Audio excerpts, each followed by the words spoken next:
यानंतर माननीय आलोक जत्राटकर, जनसंपर्क अधिकारी शिवाजी विद्यापीठ कोल्हापूर यांना विनंती, आपण आपलं मनोगत व्यक्त करावं.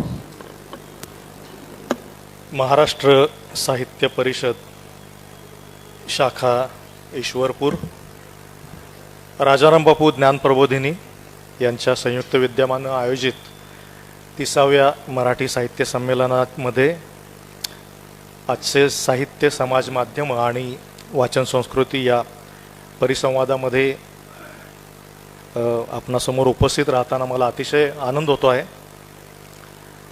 या मंचावरती उपस्थित संमेलनाच्या अध्यक्षा डॉक्टर प्रज्ञादया पवार, स्वागताध्यक्ष प्राध्यापक शैलजा यादव, सत्राचे अध्यक्ष माझे मार्गदर्शक मित्र नंदकुमार मोरे सर, आत्ताच ज्यांनी आपलं मनोगत व्यक्त केलं, आपले अनुभव शेअर केले त्या अर्चनाताई, समोर माझ्या दिबा आहेत, अनेक मित्र परिवार इस्लामपूरमधला समोर आहेत, दिबा पाटील आहेत, सुखदेव आहेत, मिरजकर सर दिसत आहेत, अनवर सर आहेत, आमचा लाडका मित्र मोतीराम आहे, असे बरेच परिचित चेहरे समोर आहेत आणि सर्व संयोजक मंडळी. सुरुवातीलाच मी या मंचाचे आणि आयोजकांचे मनापासून आभार अशासाठी मानतो की त्यांनी मला या मंचावरती उपस्थित राहण्याची आणि पुरस्कारसुद्धा घेण्याची दुहेरी संधी आज मला लाभली. परिसंवादाची कमिटमेंट आधीची होती आणि पुरस्कार हा नंतरचा भाग झाला, पण त्याचा एक वेगळा आनंद आहे आणि त्याबद्दल मी समाधानही व्यक्त करतो आणि आपल्या आयोजकांना मनापासून धन्यवादसुद्धा देतो. या निमित्तानं मला एका व्यक्तीची अतिशय मनापासून आठवण होते, ते म्हणजे माझ्या आजोबांचे मित्र बाबा भारती, हे या इस्लामपूरचेच होते. बरं, इस्लामपूर ईश्वरपूर झालं तर ते तुम्ही लक्षात घ्या, ईश्वराला तेरो नाम, फक्त सबको सन्मती दे भगवान, एवढं लक्षात घ्या. ती सन्मती येवो हीच सुरुवातीला मी प्रार्थना करतो, कारण माझ्यासाठी ते इस्लामपूरचे आजोबा असंच मी त्यांना म्हणायचो. आणि ज्या बाबा भारतींचा पालीचा संग्रह जो आहे तो महाराष्ट्र शासनानं प्रकाशित केला, तो शब्दकोश, अशी एक धम्मपदाचा प्रचंड अभ्यास असणारे बौद्ध धम्माचे, ज्यांच्या कार्यक्रमामध्ये मी तर्कतीर्थांना बघू शकलो, असे बाबा भारती, त्यांना मी हा माझा आजचा पुरस्कार त्यांच्या चरणी समर्पित करतो. त्याचं मला खूप समाधान वाटतं. वाचन संस्कृतीचा विषय आहे. आणखी एका मित्राची आठवण येतो, तो सकाळी माझ्या पुरस्कारासाठी डॉक्टर मुझफ्फर मुल्ला, मोनू, माझा मित्र लहानपणापासूनचा, त्याच्या आजोळच्या वाड्यात कागलमध्ये आम्ही राहायचो आईच्या शाळेमुळं, तर आमच्या दोघांच्यामध्ये वाचनाचे समान धागे होते. मग तो तिकडं आजी आजोबांकडे दिवाळीला यायचा आणि मेच्या सुट्टीमध्ये. दरम्यानच्या काळात आम्ही दोघांनी काय वाचलेलं असेल, तो त्याची एक पुस्तकाची पिशवी त्याच्याकडे असायची आणि माझी एक पूर्वी देवळ्या असायच्या, म्हणजे अशा खिडक्या असायच्या भिंतीमध्ये, तर त्या माझी एक देवळी होती, तिथं मी अशी पुस्तकं माझी ठेवलेली असायची. तर तो आला की आम्ही पुस्तकांची एक्सचेंज करायचो आणि पुढचा महिनाभर त्यानं वाचलेली पुस्तकं मला आणि माझी त्याला, अशा पद्धतीचा एक वाचनाचा सोहळा आमचा तो महिनाभर चालू असायचा. म्हणजे त्याचंही हे गाव आहे, त्याच्याकडेही नंतर जाणारच आहे, पण अशा एक स्मृती या निमित्तानं माझ्या मनामध्ये जाग्या झालेल्या आहेत आणि त्या वाचन संस्कृतीच्या या भाषणामध्ये आपल्याशी शेअर करताना मला आनंद होतोय. मगाशी प्रज्ञाताईंनी सांगितलं की कशा पद्धतीच्या हिंसा या सगळ्या माध्यमातून आपल्यासोबत आपल्या संवेद चालू आहेत आणि मुळात साहित्याचं, समाज माध्यमांचं हे असं काम आहे का? तर मुळातच ते तसं नाही आहे. एक लक्षात घ्या, मी मुळात माध्यमांचा अभ्यासक आहे आणि समाज माध्यमांचा समर्थक सुद्धा आहे. कारण माध्यम हे कुठलं वाईट नाही आहे, कुठलंही तंत्रज्ञान हे वाईट नाही. तुम्ही कसं वापरता, कशा पद्धतीनं वापरता, याच्यावरती त्याचं भले बुरे पण अवलंबून आहे. आता ऊर्जा वाईट आहे का? सगळं चांगलं चाललं ना. अणुऊर्जेवरती पण हे आपण चालवावंच लागणार आहे पुढच्या काळामध्ये. हायड्रोजनच्या अणूचा वापर करूनच आपल्याला गाड्या पळवाव्या लागणार आहेत. पण ते ऊर्जा म्हणून वापरायची की एखाद्या देशावरती बॉम्ब म्हणून वापरायचा, हे कुणाच्या हातामध्ये आहे? हेच समाज माध्यमांना सुद्धा लागू आहे. तुमच्या हातामध्ये माध्यम आहे, तुमच्या हातामध्ये तंत्रज्ञान आहे, ते तुम्ही कशा पद्धतीनं वापरता, त्याचा वापर काय करता. नुसते रील स्क्रोल करता का? आणि तुम्हाला एक सांगतो की 65च्या वरचे लोक सुद्धा आता त्याच्यामध्ये भिरभिरलेले आहेत. म्हणजे तुम्ही तरुणांना ब्लेम करू नका, ती फार चांगला वापर करा, त्यांना माहिती आहे कशासाठी वापरायचं आहे. कारण त्यांच्या करिअरबद्दल जेवढी चिंता तुम्हाला नाही, त्याच्यापेक्षा जास्त चिंता त्यांना भेडसावते की यार आपलं काय होणार आहे. त्यामुळे ते करिअरच्या बाबतीत बघा क्लिअर असतात. ते आता आईबाप म्हणून तुम्हाला सांगावं लागत नाही काय करायचं, ते 8वी 9वी पासूनच ठरवून त्यांचं ठरलेलं असतं की मला हे करायचं आहे. इतकी सजगपण नाही तर आम्ही BA BCom BSc होईपर्यंत घोड्यासारखे, म्हणजे 10वीला आलं की 12वीला फक्त आर्ट्स सायन्स कॉमर्स ठरवायचं असायचं. 12वीला जरा चांगले मार्क पडले की सायन्स किंवा मेडिकल म्हणजे इंजिनिअरिंग का मेडिकल बघायचं, कमी मार्क पडले की BSc कडे घुसायचं. इतके आपले क्लिअर कट ऑप्शन आपल्या समोर होते. मात्र आजच्या मुलांचं तसं नाही. म्हणजे काय, माझं म्हणणं काय की ब्लेम कुठल्या पिढीचा नाही, कुणावरती करण्याची आवश्यकता नाही आहे. ती ब्लेम आहे ते आपले हात आहेत. आता मॅडमनी त्यांच्या बद्दल पराकोटीचं ट्रोलिंग आणि आम्ही ते वाचतो आहोत आणि आपल्याला पण ते काय म्हणतात त्याच्यामध्ये इंटरेस्ट नसतो. खाली ट्रोलिंग काय चाललंय तिकडे आपलं जास्त लक्ष असतं. ज्याची कॉमेंट जेवढी घाणेरडी त्याच्यावर जेवढ्या जास्त कॉमेंट त्या थ्रेडवरती आपण जातो. ट्रोलिंगचा उद्देशच हा आहे की मूळ पोस्टमध्ये जो काही भावना आणि जो काही हेतू आहे त्यापासून तुम्हाला भरकटवणं आणि तुम्ही भरकटता. That's it. हा शिवराळपणा का चालू आहे आणि अप्रत्यक्ष माध्यम आहे. तिथं तुम्ही कुणाचेही आयुष्यभर काम करणाऱ्या प्रज्ञाताईंना पण तुम्ही शिव्या घालू शकता. हा तुला काय कळतंय असं म्हणू शकता. समोर येऊन बोला बरं, इथं समोरासमोर बसून बोला, नाही धाडस, पॉसिबलच नाही. हे ह्या माध्यमांचं गणित आहे, गंमत आहे. आता अर्चनाताईंनी त्यांचे अनुभव सांगितले तुम्हाला, मुलांच्या बद्दल काय चालू आहे, कशा पद्धतीचं बिहेवियर, घरातलं कौटुंबिक वातावरण कशा स्वरूपाचं आहे. मी समाज माध्यमांच्या संदर्भामध्ये बोलणारच आहे. मुळात समाज माध्यमांचा हे करत असताना मी असंच ठरवलं की आता जी नवीन माध्यमं वाचनाच्या अनुषंगानं आलेली आहेत त्यांचं काय चालू आहे, ती कशा पद्धतीने एक्सप्लोर करायला पाहिजेत. लक्षात घ्या की आता तुम्हाला ह्या नवीन माध्यमांकडे वळावंच लागतं. आत्ताचा जमाना जो आहे हा वाचनाचा तर आहेच पण ऐकण्याचा पण आहे. म्हणजे पूर्वी बघा असे कीपॅडवाले मोबाईल आले तर तेव्हा सगळे लोक असे टाईप करायचे, म्हणजे आपण परत अंगठे बहादर झालो असं मी म्हणायचो त्याला गमतीनं. आता काय आलंय, व्हॉइस टायपिंग आलंय. मला अनेक लोक विचारतात, मी मोरे सरांना माहिती आहे की किमान दररोज 2 ते 4 कॉलम मजकूर मी टाईप करून, कारण मला रोज माझं कामच आहे PR म्हणून मला बातम्या तयार करणं, फीचर तयार करणं हा माझा जॉबचा भाग आहे. आणि त्या पलीकडे माझी आवड म्हणून काही लिहिलं तर फार प्रयत्नपूर्वक सकाळमध्ये मी ते स्किल मिळवलेलं आहे. उद्या जर मला विचारत तुम्ही व्हॉइस टायपिंग का करत नाही, फार सोपंच आहे. आता मी जे बोलत असेल तर असं आता AI ने असं ॲप आहे की मी जे बोलतोय ते जसंच्या तसं त्या क्षणाला ते टाईप करतं, त्याचं जिस्ट काढतं, त्याचं ट्रान्सक्रिप्ट तयार करून देतं. तुम्हाला काय करायचं आहे. पण आपल्याला आपलं स्किल्स मारायची नाही आहेत म्हणून मी अजून तरी टाईप करतोय. जेव्हा कधी पॅरलाइज होईल हातामध्ये वगैरे काय आता कंटाळा यायला चालू होईल तेव्हा ते बघू, आणि तेव्हा कदाचित माझ्या डोक्यात काय चाललं ह्या त्या मशीनला आपोआपच समजायला चालू होईल. इथे एखादी काहीतरी पट्टी लावायला देतील आणि ते न बोलता पण टाईप करेल. होऊ शकतं. आता AI ज्या गतीनं, म्हणजे AI कधीपासून आहे, 60s पासून कृत्रिम बुद्धिमत्ता 60s 70s मध्ये आलेला शब्द आहे. तो आत्ता ह्या गेल्या 5 वर्षामध्ये ज्या गतीनं बदललेला आहे, तुमच्या समोरचे सगळे पॅरामीटर्स बदलून जाणार आहेत, जगाचे डायमेन्शन बदलणार आहेत, सगळा उद्ध्वस्त होणार आहे आणि परत रिफॉर्म पण होणार आहे. म्हणजे डिस्ट्रक्ट पण होईल आणि कन्स्ट्रक्ट होईल, रिकन्स्ट्रक्ट होईल. कारण आपल्याला आव्हानांवरती खेळण्याची आपल्याला सवय आहे, माणूस तगत आलेला आहे त्या पद्धतीनं. तर अशा पद्धतीनं आता डिजिटल युगामध्ये हे साहित्य आणि वाचन या दोन्ही संकल्पनांच्या मध्ये खूप मोठ्या प्रमाणामध्ये परिवर्तन घडतं आहे. वाचनाच्या, मी जसं म्हणालो की वाचनाच्या पद्धतीमध्ये सुद्धा खूप मोठ्या प्रमाणावरती हे सगळं बदल होतोय. पण लोक वाचत नाहीत, मुलं वाचत नाहीत हे जे म्हणतात त्याच्याशी मी मात्र तितकाच, आणि तशी आकडेवारी पण मी तुम्हाला सांगेन की वाचन तशा अर्थानं संपलेलं नाही, फक्त त्याचा फॉर्मॅट ताई जशा म्हणाला की फॉर्मॅट बदललेला आहे. आणि मग डिजिटल माध्यमावर काय तर ट्रॅडिशनल वाचक आहे तो पुस्तकं, वर्तमानपत्र, कदाचित वर्तमानपत्र अशी विकत घेऊन वाचणारी आमची शेवटची पिढी असेल, असावी, ठरेल सुद्धा. पण वर्तमानपत्र वाचलं जाणार नाही का, तो ई पेपरच्या स्वरूपात वाचला जाईल, ब्लॉगच्या स्वरूपात वाचला जाईल, त्याचे फॉर्म्स बदलतील ना. आता वॉशिंग्टन पोस्ट ॲमेझॉननं घेतलं, एवढा जुना पेपर, आणि ॲमेझॉनवाल्यांनी जेव्हा ते घेतलं तेव्हा बेझोसनं काय सांगितलं की मला पेपर काय आहे तो धंदा मला समजत नाही, फक्त मला इंटरनेट समजतं आणि मला बिझनेस समजतो. आणि त्या बळावर त्यानं त्या पेपरला परत त्याची उंची प्राप्त करून दिली आणि कमी मॅनपॉवरमध्ये. म्हणजे हे घडतं आहे आपल्या परिसरात, परिघामध्ये, या जगामध्ये हे सगळं घडत आहे.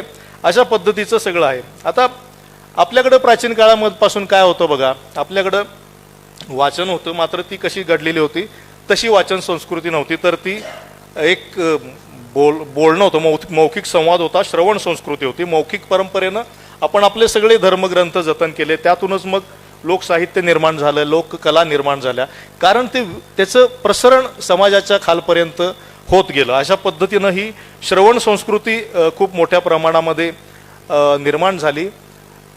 मात्र त्या श्रवण संस्कृतीला जोड होती ती स्मरण संस्कृतीची.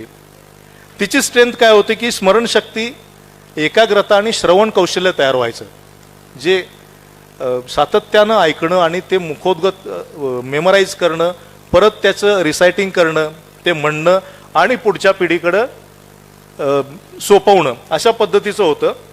हा श्रवण संस्कृतीचा हा सगळा प्रभाव होता.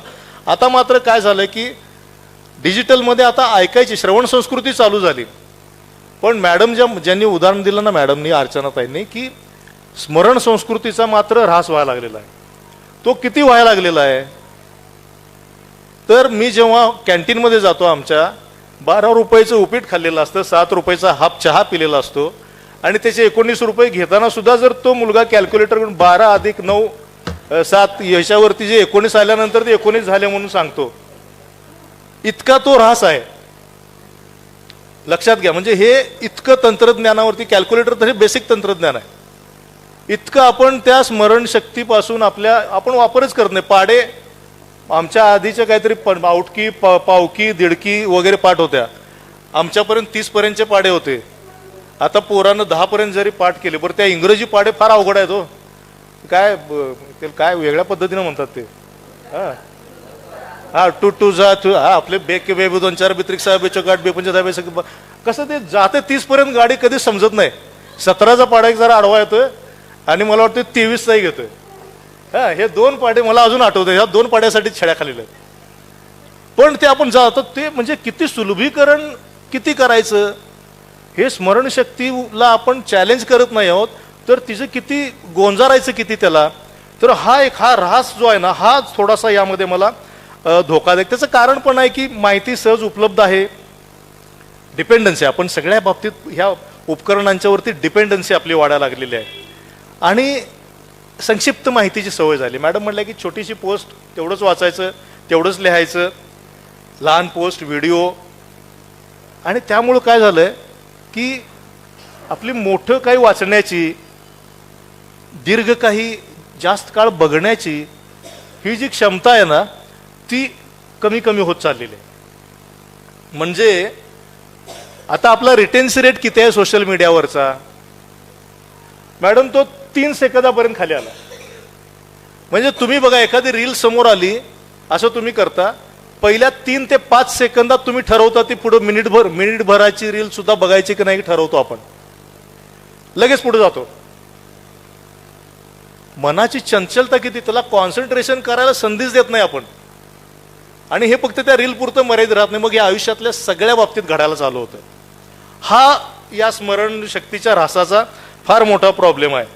आणि मात्र कसं आहे की हे जर वाचन संस्कृती, श्रवण संस्कृती आणि ह्याला आपण स्मरण संस्कृतीची जर जोड दिली, तर खऱ्या अर्थानं आपण जे काही माहिती आपल्याकडे आहे तिचं आपण नॉलेजमध्ये प्रोसेसिंग करून, नॉलेज म्हणजे काय, असं लोक म्हणतात की ज्ञान निर्मिती करतो, अजिबात कुठला शिक्षक ज्ञान निर्मिती करू शकत नाही. तो फक्त विद्यार्थ्याला माहिती देऊ शकतो. आम्ही ज्ञानदानाचं काम करतो, अजिबात नाही, ज्ञान असं कोणीच देऊ शकत नाही. तुम्ही प्रचंड प्रमाणात माहिती द्या, त्या माहितीचा प्रोसेस कसं करायचं ह्या दिशेनं विद्यार्थ्याला लीड करा. त्या प्रचंड माहितीमधून मग जेव्हा त्याला काही एवढं फार समजेल आणि तो ते लक्षात ठेवेल आणि त्याच्यावरती मंथन करेल, ते त्याचं नॉलेज असेल, आणि मग त्यातून तो नवीन माहिती तयार करेल त्याच्या चिंतनामधून. हे अशा पद्धतीची ही सगळी प्रक्रिया आहे.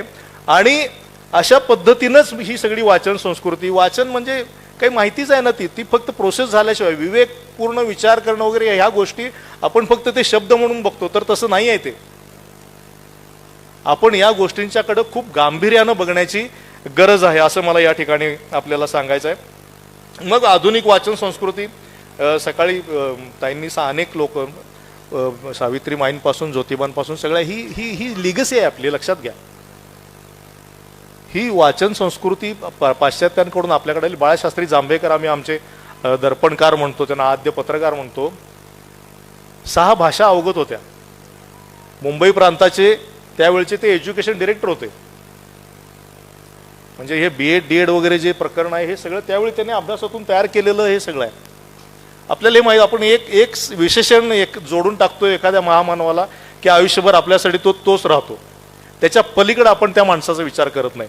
मात्र ही लिगसी कुठंपर्यंत, ही अगदी विठ्ठल रामजी शिंदे, डॉक्टर बाबासाहेब आंबेडकर अशी ही सगळी लिगसी ही काय आहे, ही विचार प्रवर्तक ज्या नॉलेजबद्दल आपण चर्चा करतो आहोत, ज्या वाचन संस्कृतीबद्दल आपण चर्चा करतो आहोत, हे अल्टिमेटली कुठं आहे, मुळात शिक्षणापासून अभावित असणारा जो बहुजन समाज होता, जो शूद्रातिशूद्र समाज होता, जो दलित समाज होता, यांना शिक्षणाच्या प्रवाहात आणण्यासाठी जी काही यातायात या मंडळींनी केली, त्याचं फलित स्वरूप आज आपण या ठिकाणी सगळा बहुजन वर्ग मिळून आपण या संदर्भामध्ये चर्चा करू शकतो. वाचन संस्कृतीचा विकास होतो म्हणजे काय होतो, अभिजनांपासून, अभिजनवादी साहित्यापासून ते बहुजनवादी साहित्यापर्यंतचा आपला जो प्रवास झालेला आहे, या प्रवासाचे मानकरी ही सगळी जनता आहे, ही लिगसी आपली आहे, हे आपण लक्षात घेतलं पाहिजे. आणि मग मराठीचे आता मोरे सर आहेत, काही लोकांना फार हे वाटतं की 60उत्तरी 90उत्तरी ह्या सगळ्या गोष्टी काही नुसते हे शब्द नाहीत, लक्षात घ्या. हे फार महत्त्वाचे टप्पे आहेत मराठी भाषेच्या वाटचालीतले, वाचनामधले आणि लेखनामधले. हे टप्पे जर आपण समजून नाही घेतले तर आपल्याला त्याशिवाय या वाचन संस्कृतीमध्ये झालेले बदल त्या पद्धतीनं लक्षात घेता येणार नाहीत. म्हणजे 60उत्तरी कालखंडाचा काळ विशेष घ्यायचा, त्याच्यापूर्वीचं जे होतं ते अभिजनवादी साहित्यानं व्यापलेला तो अवकाश होता.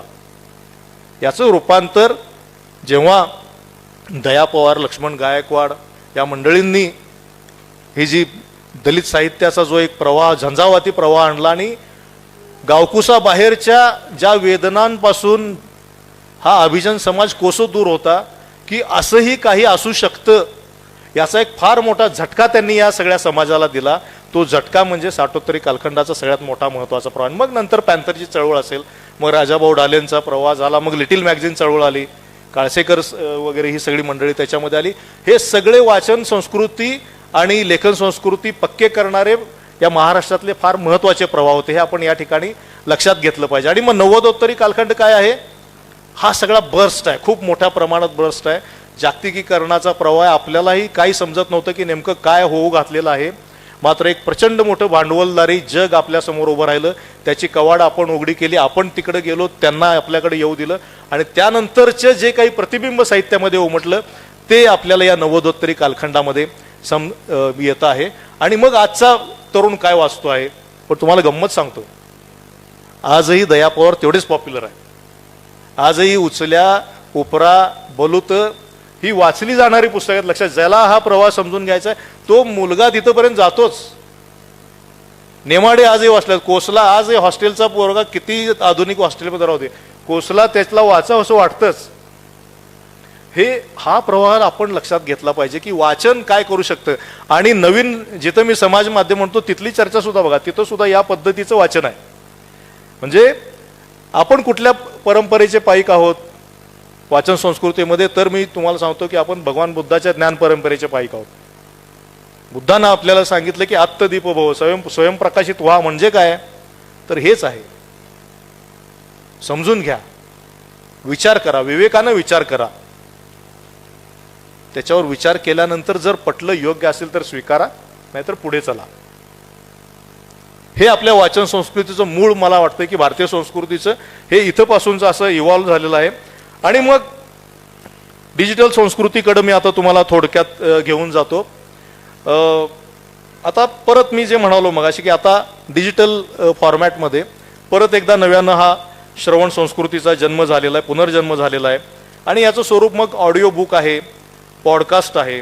म्हणजे त्याची उदाहरणं सुद्धा आहेत की स्टोरीटेल आहे. मला वाटतं आपण सगळे वाचनाशी संबंधित आहात, तुम्हाला किमान ऐकून तरी माहिती असेल. स्टोरीटेल, ऑडिबल, कुकू असे वेगळे वेगळे फॉर्मॅट्स आता ऐकण्यासाठी उपलब्ध आहेत. आणि त्याच्यावरती हजारो पुस्तकं आपल्याला असतात आणि वेगवेगळ्या दिग्गज चांगल्या वाचकांच्या तोंडून, चांगल्या अभिनेते अभिनेत्री ज्यांचं वाचन चांगलं आहे, ज्यांचा आवाज चांगला आहे, अशांच्या आवाजात आपल्याला ते ऐकायला मिळतं. आणि मराठीमध्ये सुद्धा अशा पद्धतीचे स्टोरीटेलचं सुद्धा मराठी फॉर्मॅट आहे. डिजिटल साहित्य विश्व जे आहे, वेबसाईट्स अनेक त्याच्याबद्दल आहेत, ब्लॉग तर शेकडोनी आहेत, हजारोंनी आहेत. मायबोली नावाचं प्लॅटफॉर्म आहे, मिसळ, मी अगदी मोजकी नावं देतोय, अशा असंख्य प्लॅटफॉर्म आहेत, पण जे पॉप्युलर आहेत ती मी आपल्याला सांगतोय. मिसळपाव आहे, अक्षरधारा आहे, गुड रीड्स नावाचं आहे, याच्यावरती कथा, कविता, लेख, चर्चा अशा सगळ्यात. आता मायबोलीचं सुद्धा बघा, आज ही मराठीमध्ये जास्तीत जास्त शेअर केली जाणारी, त्याच्यावरती अनेक लोक लिहित असतात, कथा, कविता, अनेक गोष्टी ललित लिहितात. ते अजय जी म्हणून, अजय गल्लेवाले म्हणून, त्याने 1996 मध्ये त्याच्या बायकोसाठी म्हणून तो प्लॅटफॉर्म तयार, तिला मराठीमध्ये काय काय हे सांगण्यासाठी त्यानं तो प्लॅटफॉर्म तयार केलेला होता. म्हणजे कशी सुरुवात होते बघा. आणि आज जगभरातले मराठी वाचक, लेखक त्याचा वापर करतायत. म्हणजे हा एक जाता जाता म्हटलं तुम्हाला एक गमतीचा भाग म्हणून सांगावा. आता वाचन गट हा एक चांगला कन्सेप्ट आहे. म्हणजे फेसबुकवरती, व्हॉट्सॲपवरती वाचन वेडे, आम्ही पुस्तकप्रेमी, मराठी पुस्तकप्रेमी, मराठी बुक क्लब, वाचन कट्टा, ग्रंथप्रेमी असे अनेक ग्रुप आहेत फेसबुकवरती. आणि त्याच्यावरती मग एखाद्या पुस्तकाच्या संदर्भामध्ये संवाद होतो, चर्चा होतात, समीक्षा होतात. आणि ती सगळी कॉमन वाचक एकत्र येऊन, म्हणजे कोल्हापूरचं उदाहरण द्यायचं झालं तर कृष्णा दिवटे म्हणून आमचे मित्र आहेत, त्यांनी लॉकडाऊनच्या कालखंडामध्ये काय करायचं, सगळे तर घरी स्टक होते, अशा काळामध्ये त्यांनी तो पुस्तकप्रेमींचा एक ग्रुप तयार केला. रोज एखाद्या पुस्तकावरती चर्चा घडवायची. आणि तुम्हाला सांगतो, आता तेव्हापासून आजतागायत हा पुस्तकप्रेमींचा ग्रुप अलाइव्ह आहे. आजही त्याच्यावरती शेअरिंग होतंय. आजच्या सप्तरंगमध्ये मी एका पुस्तकाबद्दल लिहिलंय, डॉक्टर अनुराग लवेकरांच्या. ते पुस्तके दाद आणि साध नावाचं ते पुस्तक आहे त्याविषयी. तर ह्याच दिवटेंच्याच ग्रुपमध्ये डॉक्टर लवेकर हे बेंगलोरचे डॉक्टर आहेत. त्यांनी ज्या ज्या पुस्तकांच्या बद्दल लिहिलं त्या पुस्तकांच्या, म्हणजे it is type of book on books. तर त्या पुस्तकामध्ये म्हणजे बघा, एखाद्या ग्रुपमध्ये वाचन ज्या पद्धतीचं होतं, तर त्यातून सुद्धा अशा पुस्तकांची निर्मिती आता होऊ लागलेली आहे. हे सुद्धा एक चांगलं फलित आहे. आणि ती पुस्तकं का महत्वाची, मी नेहमी काळसेकर सरांच्या वाचणाऱ्याची रोजनिशीचं, कारण मी त्याच्या प्रेमात असणारा माणूस आहे, त्यामध्ये ज्या वाचनाच्या थ्रेड्स त्यांनी दिलेल्या आहेत तशाच पद्धतीचं हे एक दुसरं पुस्तक, अशी पुस्तक आता तयार होत आहेत. म्हणजे एक फेसबुकवरचा ग्रुप काय पद्धतीचं योगदान साहित्याला देऊ शकतो. आता ते पुस्तक वाचलं आणि समजा तुमच्या इंटरेस्टचा विषय असला तर तुमच्यासारखा वाचक पुन्हा त्या मूळ पुस्तकाकडे जाऊ शकतो. अशा पद्धतीची ही एक नवीन परंपरा याच्यातून वाचन गटांच्या माध्यमातून तयार झालेली आहे. मॅडम जशा पद्धतीनं वाचन कट्टाचे करतात, आमचा युवराज कदम म्हणून आणखी एक आपला मित्र आहे, तोही शाळा महाविद्यालयांमध्ये अशा स्वरूपाचे वाचन कट्टा, म्हणजे तो मुलांच्यासाठी जातो, तिथे त्या ठिकाणी घेतो.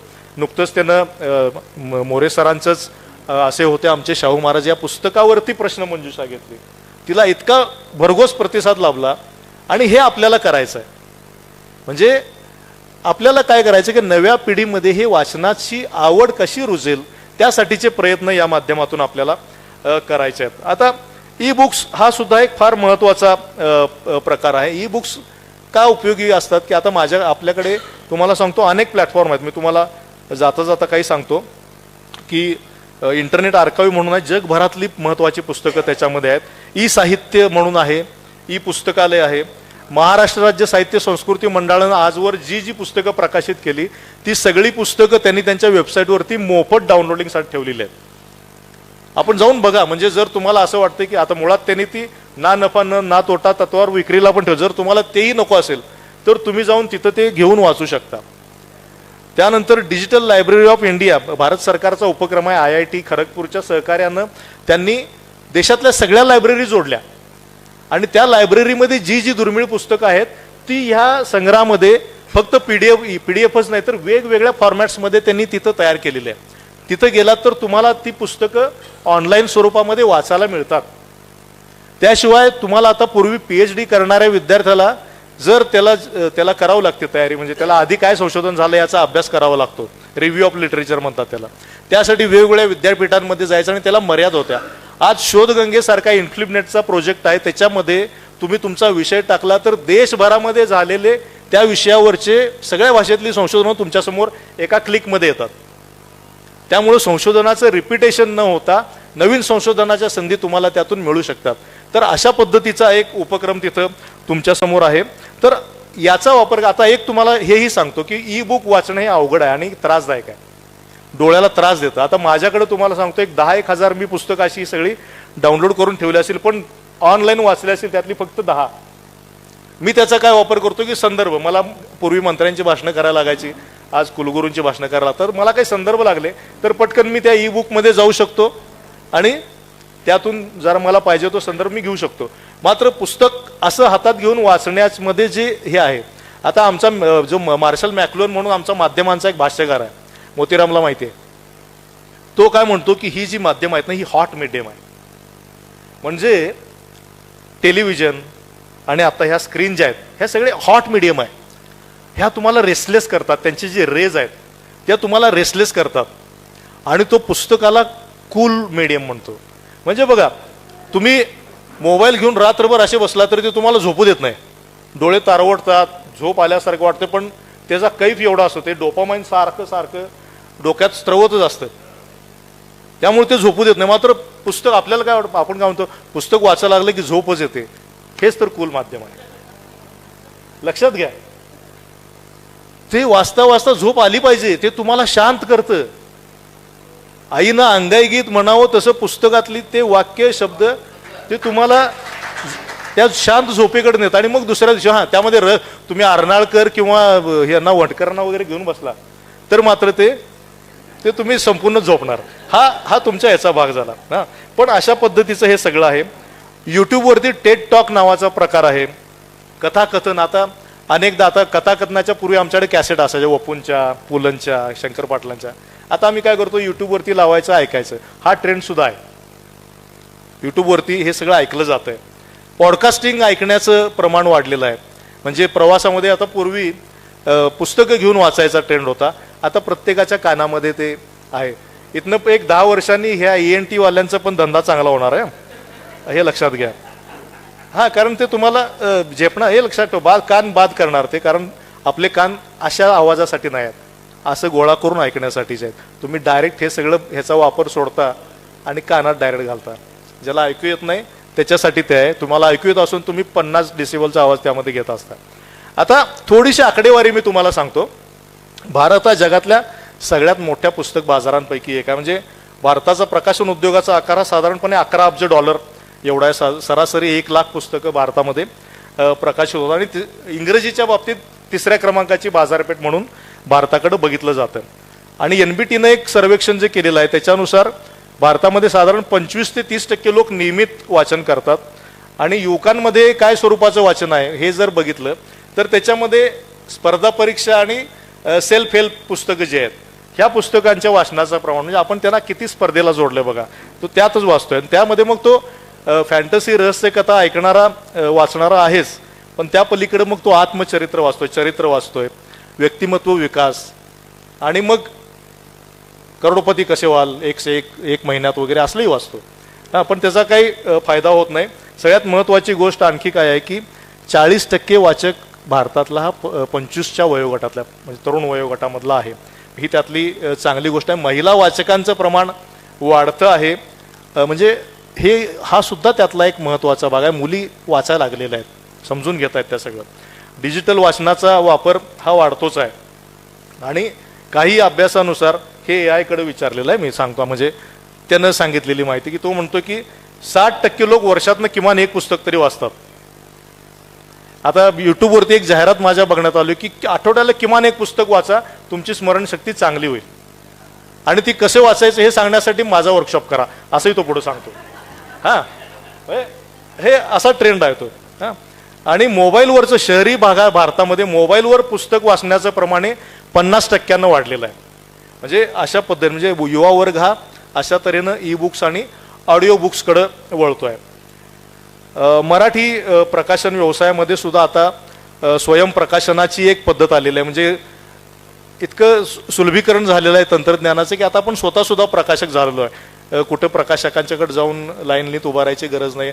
ISBN पण आपल्याला ऑनलाईन मिळतो. स्वतः प्रकाशित करण्याचा पण एक ट्रेंड आहे. मात्र प्रकाशक जो आहे, चांगला प्रकाशक आहे, तो आता तुम्हाला तुमच्या हार्ड कॉपी बरोबरच तुमची किंडल बुक पण काढा म्हणतो आणि ऑडिओ बुक सुद्धा आता ट्रेंडमध्ये आलेलं आहे. म्हणजे एक पुस्तक जेव्हा हार्ड कॉपी काढतो त्याच्यावर किंडल ही ॲमेझॉनचं रीडिंग ॲप आहे, तरुणांना माहिती असेल. तर वाचण्यासाठीच ते फक्त एक त्यांनी स्क्रीन तयार केलेलं आहे, त्याच्यामध्ये तुम्ही हजारो पुस्तकं अपलोड करून ठेवता आणि कधी वाचू शकता, अशा स्वरूपाचा तो आहे. तर त्या ऑडिओ बुक्सकडे तो मुलगा वळतो आहे. तर अशा पद्धतीनं ही सगळी वाचन संस्कृती. आता दुसरी एक फार इंटरेस्टिंग गोष्ट आहे की जे पुस्तक संमेलन आहे, जी साहित्य संमेलन आहे, त्याच्या पलीकडं लिटफेस्टमधलं मात्र तरुणांचं प्रमाण वाढतं. ही गोष्ट आपण लक्षात घ्यायला पाहिजे. म्हणजे त्यांना असं उत्सवीकरण, नुसतं एकेरीच असं फक्त ऐकण्यामध्ये बघण्यामध्ये रस राहिलेला नाही, तर त्याला मग त्या पुस्तकाविषयी अधिक काय, थेट त्या लेखकाशी भेटणं, लेखक वाचक संवाद असतो, त्या पुस्तकाच्या पलीकडचा तो माणूस समजून घेणं, त्याचं व्यक्तिमत्व समजून घेणं, याकडं सुद्धा कल वाढलेला आपल्याला दिसून होतं. म्हणजे जयपूर लिटफेस्ट त्याचं उदाहरण, टाटा लाईव्ह फेस्टिवल ही त्याची उदाहरणं. परवा आता ही पुस्तकं खपतात ना, पुणे ते आता पुस्तकांची विक्री झाली पुस्तकाच्या महोत्सवामध्ये. मग ही जातात कुठं, वाचत नाहीत असं नाही आहे. पुस्तक घेतो माणूस, निदान एकदा चालत तरी असेल. 1,000-2,000ची पुस्तकं जर घेऊन गेला, एक लक्षात ठेवा, आपण सरसकट जी विधानं करतो ती करू नयेत. म्हणजे दीक्षाभूमी असेल, चैत्यभूमी असेल, हजारोंची पुस्तकं बाबासाहेबांची, फुल्यांची, विरा शिंदेची खपतात तिथे. आणखी एक इंटरेस्टिंग गोष्ट तुम्हाला सांगतो की महाराष्ट्रामध्ये ना ही अशी प्रबोधक विचार, वैचारिक पुस्तकं घेऊन वाचण्याची परंपरा ही फार महत्वाची आहे, फार महत्वाची आहे. आणि ही महाराष्ट्रानं खूप चांगल्या पद्धतीनं जोपासलेली आहे. हे मला या ठिकाणी तुम्हाला सांगायचं. म्हणजे काय आहे की समाज माध्यमांनी साहित्याला काय गोष्टी दिल्या बरं, तर अभिव्यक्तीचं स्वातंत्र्य आपल्याला मिळालेलं आहे. अभिव्यक्तीचं स्वातंत्र्य म्हणजे दुसरं काय आहे की ॲक्सेसिबिलिटी, म्हणजे व्यापक प्रमाणामध्ये वाचक आपल्याला उपलब्ध करून दिलेले आहेत. आता अभिव्यक्तीचं स्वातंत्र्य म्हणजे काय, मी मगाशी जे म्हणालो की कशा पद्धतीने अभिव्यक्तीची दिशा काय आहे, ती सकारात्मक आहे का, हे त्याच्यामध्ये महत्त्वाचं आहे. आणि ते जर तुम्ही करत असाल, मग तुम्ही हे सगळे प्लॅटफॉर्म तुम्ही चांगल्या पद्धतीने एक्सप्लोर करू शकता. मग ब्लॉग्स आहेत, सोशल मीडियाचं कुठलाही प्लॅटफॉर्म घ्या, तुम्ही त्या तुमच्या अभिव्यक्तीची दिशा ठरवली पाहिजे. ती संविधानिक आहे का, त्या चौकटीमध्ये आहे काय. तुमचं शेवटी काय आहे की माणूस पण अधोरेखित करणारी अभिव्यक्ती असली पाहिजे, कुणाला कमी लेखणारे नको, समतावादी असायला पाहिजे. हे अभिव्यक्तीचं मागणं आहे आणि हे इथं मेंटेन करणं ही आपली जबाबदारी. आणि दुसरं काय आहे की तुमच्या त्या अभिव्यक्तीला खूप मोठ्या प्रमाणावरती वाचक वर्ग सुद्धा मिळतो. आता काय आहे की गंमत आहे, तो आपल्याला असं वाटतं की आपण लिहिलं म्हणून आपल्याला ते लाईक मिळाले, पण तुमच्या हातामध्ये फार गोष्टी नसतात या तंत्रज्ञानामध्ये. त्याचं अल्गोरिदम डिसाईड करत असतं की किती लोकांच्यापर्यंत ते तुमचं पोचवायचं. आणि तेही कसं आहे, 2च मिनिटात सांगतो की आपल्याला वाटतं की आपलं ते तुम्ही जर नुसते टेक्स्ट टाकले तर ते किती लोकांच्यापर्यंत पोचवायचं ह्याचा अल्गोरिदम वेगळा आहे आणि ते रिव्ह्यू केलं जात असतं. तुम्ही एखादा फोटो टाकला, ओरिजिनल फोटो टाकला, तर तो किती लोकांच्यापर्यंत पोहोचवायचा हे ठरलेलं असतं. ओरिजिनल व्हिडिओ टाकला तर त्याचा रीच किती ठेवायचा हे ठरवलं जातं. आणि हे कधी तुम्ही किती डेली ॲक्टिव्ह आहात, दररोज तुम्ही त्या माध्यमावर किती वेळ ॲक्टिव्ह आहात याच्यावरती ते ठरतं. तुम्ही कंटिन्युअस ॲक्टिव्ह आहे ते तेवढं तुम्हाला देऊन टाकणार. Monthly active user, daily active user अशी आकडेवारी दररोज ती रिलीज केली जाते आणि त्याच्यावरती ठरलं. आपल्याला वाटतं की आपल्याला लाईक मिळाला नाही, तो दिला गेलाय, तिथंपर्यंत पोहोचवलं नाही, नाहीतर नाही तुमच्या वॉलला कोणणार. जर तुम्ही वर्षभर गेलाच नाही, तुमचे वॉल कुणालाही दाखवले जात नाही, कारण बिझनेस आहे. जगात फुकट कुठलीच गोष्ट मिळत नाही, लक्षात ठेवा. तुम्हाला तुमच्या मोबाईलमधलं ॲप्लिकेशन फुकट आहे असं वाटतंय, पण तसं नाही आहे. त्या बदल्यात तुम्ही तुमची सगळी प्रायव्हसी त्यांच्या पायाशी वाहिलेली आहे. एक ॲप्लिकेशन डाउनलोड करताना तुम्ही तुमचे कॉन्टॅक्ट, तुमचे कॉन्टॅक्ट ऑफ कॉन्टॅक्ट म्हणजे तुमच्या मित्रांचे नंबर दिले, तुमच्या मित्रांच्या मोबाईलमधले नंबर घ्यायला परवानगी दिली, तुमचा कॅमेरा, तुमच्या ॲप्लिकेशनमधली माहिती, एव्हरीथिंग, तुमचे मेसेज वाचण्याची परवानगी, हे सगळं तुम्ही त्यांना दिल्यानंतर ते तुम्हाला फुकट आलेलं आहे, लक्षात घ्या. म्हणजे अशा पद्धतीचं हे सगळं तो एक वेगळा अर्थ, कारण त्यांचा एक वेगळा धोके काय आहेत यामध्ये. थोडक्यामध्ये 5 मिनिटात मी संपवतोय आता की एक तर माहितीचा अतिरेक आहे, मात्र लेखनाच्या दर्जाबद्दलचा प्रश्न आहे. मॅडम जे म्हणाल्या की काय दर्जाचं लेखन असू शकेल ह्याच्याबद्दल साहजिक, कारण कॉमन माणूस लिहितोय, कुणीही लिहितोय, ठीक आहे. म्हणून तर अशा पद्धतीचं येते. आणि मॅनिप्युलेटेड माइंड्स आता सध्या मोटिवेटेड म्हणत नाही मी त्यांना, ते मॅनिप्युलेटेडच आहेत. मोटिवेटेड माइंड चांगल्या पद्धतीने काम करतात. मॅनिप्युलेटेड माइंड जे डोकं कुणाच्या तरी हातात दिले त्या पद्धतीनं ते वागतं, तर त्या दिशेनं ते चालतं. आणि दुसरी गोष्ट अशी आहे की फेक इन्फॉर्मेशन, मिसइन्फॉर्मेशन, डिसइन्फॉर्मेशनचा भडीमार तुमच्यावरती चालू असतो. लॉकडाऊनच्या काळामध्ये जेव्हा रिव्ह्यू घेतला गेला होता की काय पद्धतीची सोशल मीडियावरून माहिती जाते, तर जवळजवळ 40% इन्फॉर्मेशन त्या काळामध्ये गेलेली ही फेक होती किंवा डिसइन्फॉर्मेशनच्या कॅटेगरीतली होती. म्हणजे वस्तुनिष्ठ माहिती नव्हतीच. आणि त्यातली सुद्धा 25 ते 30% माहिती ही चॅटबॉट्सनी तयार केलेली होती, म्हणजे मानवनिर्मित सुद्धा नव्हती ती. अशा माहितीचे आपण शिकार होते आणि त्यांचं ऐकून आपण लॉकडाऊनमध्ये कसं वागायचे ठरवत होतो. जगभरातलं सांगतोय मी, हे सगळीकडे चाललं. आणि म्हणून बिलीव्ह, आपल्याला काय होतंय की आलेली माहिती, तुमच्याकडे आलेली माहिती आहे ना, त्याच्यावर तुम्हाला बिलीव्ह करायला सांगितलं जातं. तेवढं करू नका, विश्वास ठेवू नका. आणि काय होतंय, आपण कोंबडे झालेलो आहोत. आपल्याकडं आलं की आपण जर सांगितलं नाही तर ते जगाला समजणारच नाही. ह्याच्यामध्ये लगेच धनाधन फॉरवर्ड करायला जातो. हे घातक आहे. अरे निदान तुझ्याकडे आले ते पूर्ण वाच तरी शेवटपर्यंत, तेही नाही. म्हणजे एखादी मोरे सर एखादा एक 1000-2000 शब्दाचा लेख लिहिला आणि तो डकवला वॉलवरती, 3ऱ्या सेकंदाला लाईक पडतो. काय वाचनाचा स्पीड लोकांचा वाढलाय सांगू तुम्हाला. किमान 2 मिनिटं तरी लागायला पाहिजेत फास्ट वाचला असं म्हटलं तरी. म्हणजे काय, हे जे आलं की लाईक ढकलणं, नाही फरक पडत त्याच्यावरनं, आयुष्यामध्ये फरक पडत नाही, हे समजून घेतलं पाहिजे आपण. आणि त्यामुळं आणखी पुढचं काय झालंय की या सोशल मीडियामुळं मॅडमनी जे सांगितलं की लक्ष विचलित होण्याचे प्रकार हे खूप झाले. कॉन्सन्ट्रेशनचा रेट आपला खूप कमी झालेला आहे. दीर्घ वाचनाची सवय आपली कमी व्हायला लागलेली आहे.